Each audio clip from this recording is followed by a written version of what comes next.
Welcome to the Landlord Advocate.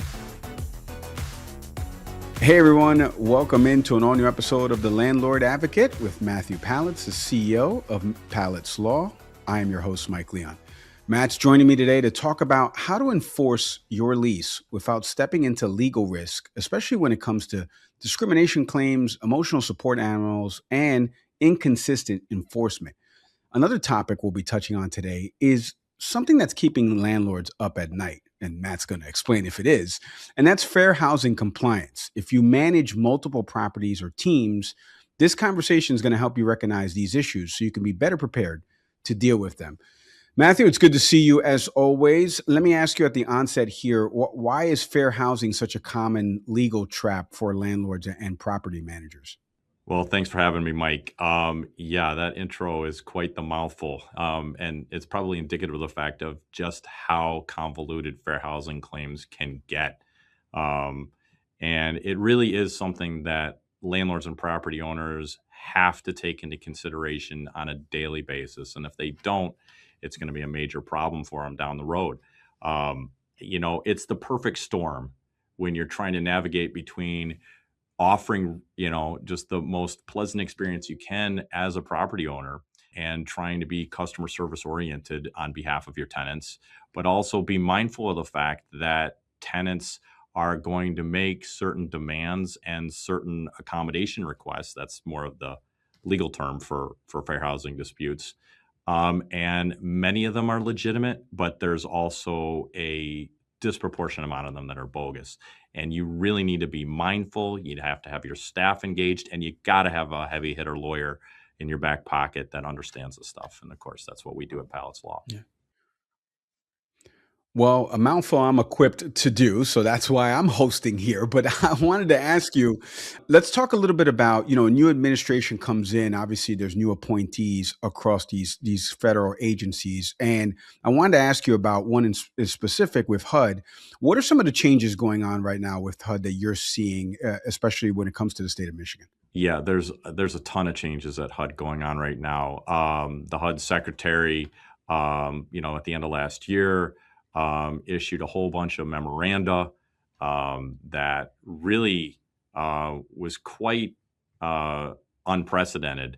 Although we're waiting to see what the actual impact of this is going to be, nonetheless, for them to just outwardly address some of these issues was quite unprecedented, as I said. One of the things they talked about was disparate impact enforcement. Now, I'm really going to try hard not to bore your audience here. Because this stuff gets pretty wonky, I guess is the best way to say it. But disparate impact is a concept in fair housing circles that basically said that, look, if you have a policy on its face that's neutrally written, in other words, there's nothing that you could say has an intent to discriminate overtly, but yet the impact of it had a disparate or disproportional impact on a certain group of individuals that have fair housing protections, then you could still find fair housing liability into that. And again, that's a really difficult concept, not only to understand legally, but just it has a hard time that doesn't make much sense in the real world, right? Because you're like, hey, I'm operating my property. I'm not trying to discriminate against someone, but yet why are you finding fair housing discrimination liability against me? If you want, I can give you an example of what that would be, Mike. Let's say you had a policy that said, hey, you need to have full-time employment in order to be an applicant here. Makes perfect sense, right? You want to make sure that some people can actually pay their rent on time. However, let's say that you have a disability that prevents you from being full-time employed. So even though you didn't intend to discriminate someone against having a disability, that policy could be inferred as potentially discriminatory against them. And again, I've probably lost 95% of our listeners already, or our viewers. But it does. It's the point is it gets very intricate and it gets convoluted. And so getting back to the current administration, they said, hey, we're going to take a pause on this. We're looking at maybe rescinding some of this. Again, these are memorandum. They're not law. Okay. So it just, what it does is it creates a lot of confusion. So are they going to enforce this? Are they not? And then the states are sort of looking at the federal government for direction. And so there creates confusion there. Well, what is the federal government going to say? How should we enforce this? And so again, it creates a lot of confusion, a lot of headaches for then landlords. And that's why I guess I would say I'm the human excedrin to try and prevent them from having to think too hard or bash their head against the wall on some of this. Yeah. There was a lot of other stuff that went on, and I know I'm droning on, but like criminal background checks, for example. At one point, look, you are always allowed to do criminal background checks as a landlord to determine, rightfully so, right, who is going to be renting in your property. And so there were movements afoot in the 2010s and the 2000s about saying we want to curtail some of those criminal background checks. Well, now the HUD secretary said, no, we want to reinstate them. Again, these are guidance only, and that gets confusing. So there's that. And then, of course, there's what they wanted to do about service and emotional support animals, which I'm sure we'll talk about later. We could probably talk, for the next 10 years on that. They also, talked about that. And so there's all the bottom line is they just was a blizzard of a lot of these things that has now created a lot of confusion. Personally, I think it's going in the right direction. The less enforcement on this stuff is better because it's ripe with abuse in the system. And so at least they're tackling the issue. I guess that's the silver lining there. Right. Well, you're the lawyer. That's why you're here to breeze through the confusion for us, Matt. So, but let me ask you, because it funnels into a follow-up beautifully, which is how have you seen when this happens, when these broader legislative shifts happen, whether it be at the federal or state level, like how is it changing the way landlords need to start thinking about compliance? You mentioned the 2010s, they're thinking about it one way, and then now they're thinking about it in a different way. Like, how does it change? Yeah, it's very fluid. And it's not just the federal government, it's not just the state government, but even local municipalities. Local cities will enact their own fair housing regulations. And so as a housing provider, you need to know where you're operating. And I know that sounds ridiculously simple, but it's so true.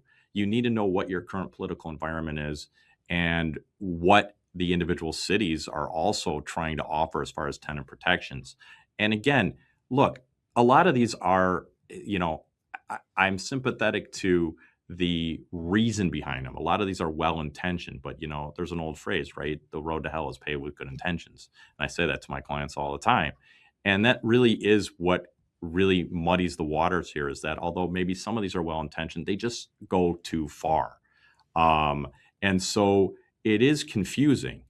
And it also, there are a lot of legal landmines that, property owners can step in. And if you don't have an attorney that is really well versed in in this area, and understanding the federal, the state, and the local levels, you're going to be doing yourself a disservice. And you are playing Russian roulette. That's just what's going to happen. It's never in the best interest of property owners to discriminate. I know that gets popular online, and a lot of things that paint landlords in a negative light are popular and easy and intellectual lazy. And as you can see, I get fired up about it.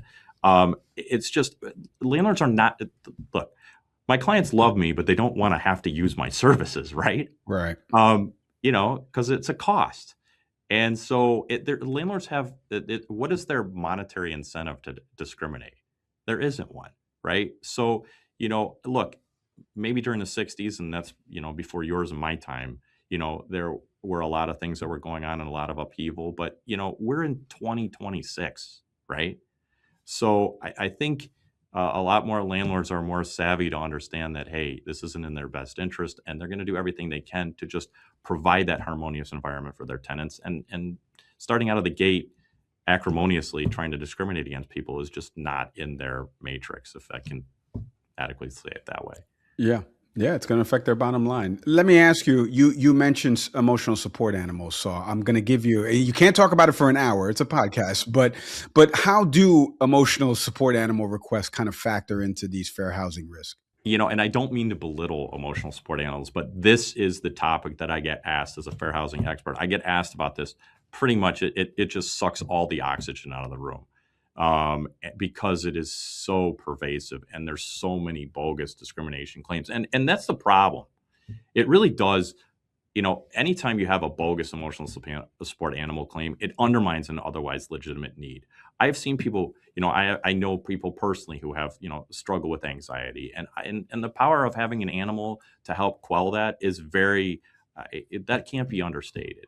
But when you use it as an opportunity to, let's say, I don't want to pay a pet fee, so I'm going to declare my, 140-pound cane corso as an emotional support animal, that's where you lose me. And I've done so many of these cases. I mean, I long for the day of the garden variety pit bull. Those were like the first ones that came through. And no disrespect to anybody who has a pit bull. One of my best friends growing up had one. It was the sweetest dog ever. But the statistics don't lie, right?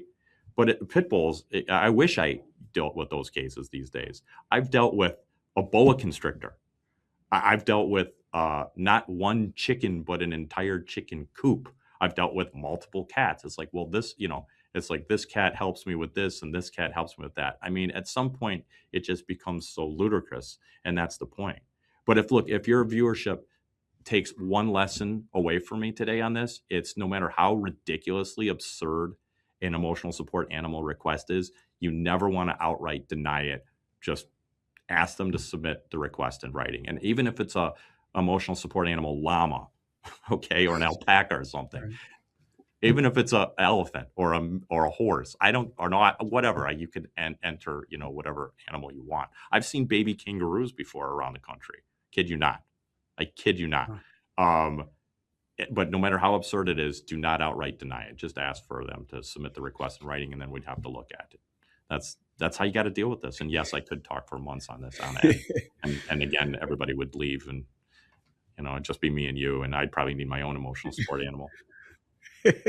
Listen, unless you're Jake the Snake Roberts, you don't need an emotional support animal for a boa constrictor request. You're dating us now when you say that, right? How many people remember Jake the Snake Roberts? Exactly. Well, listen, we're blending the wrestling audience with the legal audience, but Right. let me ask you. Let's go to the landlord audience for a second. What steps would you recommend to landlords out there? You mentioned something about documenting the communication, but like, what other steps should they take to document the communication and these decisions properly? Yeah, I have a friend of mine that says, look, if it's not in writing, it didn't happen, right? And so that's really important. I always, if we want to use other references like Jerry Maguire, I always say this to my clients, like, help me help you, okay? What can you do to put things in writing, document things? One of the biggest lightning rods for any fair housing advocate that is going to go after a landlord is, do you have a written fair housing policy? That's going to be the number one question. And it's just one of those things from a compliance perspective, you need to make sure you have. And of course, shameless plug at Paletz Law, we draft those all the time and routinely for our clients. Plus then, how do you deal with the accommodation request? Do you have a system in place? Do you have forms? These are all things that just, show that you're a professional housing operator and that you know what you're doing. And so that when someone who's coming in and trying to, catch you in something, their first question is going to be, hey, what did you have as far as compliance? And you can just take the wind out of their sails from that perspective. Man, let me ask you as well, like what role, I should say, does training kind of play as well in maybe staying ahead of a potential discrimination claim? My training is critical. We conduct trainings all the time, whether it be on webinars or in person. It's so vitally important that corporate gets their field team to understand that, look, even though they don't mean to, they can be bound by things that they say. And I'll give you an example of this. There was once a tenant who was in an elderly community and was a bit arthritic. And so they had asked the maintenance man just an innocuous question. Hey, do you think maybe you might be able to, instead of having a turnkey lock, because they were having problems with the key, to change it to a keypad? And the maintenance man, didn't mean anything by it. It was very honest. It was like, no, we've never done that before. Well, $10,000 later, after they got fined for it, they did. And the bottom line is that, again, there was no ill intent on behalf of the maintenance person. He was just being honest. The point is, when I'm doing these trainings, is to get the field team to understand that, hey, what you say can be bound, even if there wasn't a formal request by the tenant. Nonetheless, it was interpreted by that because the scales are very highly tipped towards a tenant. And so when I do these lectures, or even to your viewership, I'm like, look, you don't have to be an expert in this. That's for us to do. But you just need to be aware, have an awareness, so that when somebody's asked like that, don't make an answer, just have them request it in writing. And that's really important. That's where the training comes in. Say, hey, I remember, talking to this lawyer about this, and they said, oh, wait a minute, maybe I should just pause for a second and request it in writing. And that's the bottom line. So that's my answer to your question. It's really important. And we conduct it all the time at Paletz Law. As I said, either virtually or in person. Well, that's great to hear. And Matt, as we kind of wrap on this episode, a final piece of advice for the landlord out there, and maybe they're feeling a little stuck between, protecting the property versus avoiding the legal blowback. How would you advise them going forward? Yeah, I call this kind of compliance stuff as like the 21st century version of ambulance chasing. You have testers, and you have all these additional tenant rights groups. And again, landlords, they're not incentivized to discriminate, right? But they're a deeper pocket, and so they're a target. I would just say that just have some awareness. You don't have to be paranoid. You don't have to say, oh, the deck is fully stacked against us. A lot of times what helps with that is having a lawyer in your corner, okay, that knows what they're doing. And that's, again, what I try to explain to my clients is like, look, you don't need to panic. Just make sure you got my number on speed dial. Another dated reference, I guess. But, Yep. Just give us a call, send us an email. Let us know, hey, look, this inquiry was made. I'm not exactly sure what to do with it. Before I respond, can you give me some advice? And that's what I'm really trying to impart on the viewers today. Just before you act, call the lawyer. Let the lawyer just get them involved early. Early is better than later. Depends on what position in that speed dial. We're dating ourselves here, Matt. Thank you again for the time. Number one. Number one. Thank you again for the time and the insights, Matt. I appreciate it. All right. Thanks, Mike. If your lease enforcement strategy isn't legally compliant, your whole business is vulnerable, folks. So do me a favor. If you want more tools, you want more templates, you want a legal partnership, you're going to visit paletslaw.com. Thank you again for listening to this episode of The Landlord Advocate. But one more favor before you go. Hit like, hit subscribe, leave a review, comment, share the episode with someone who needs to hear it. I'm Mike Leon. See everybody next time. Thanks for watching. Be sure to hit that like and subscribe button and leave us a review in the comments.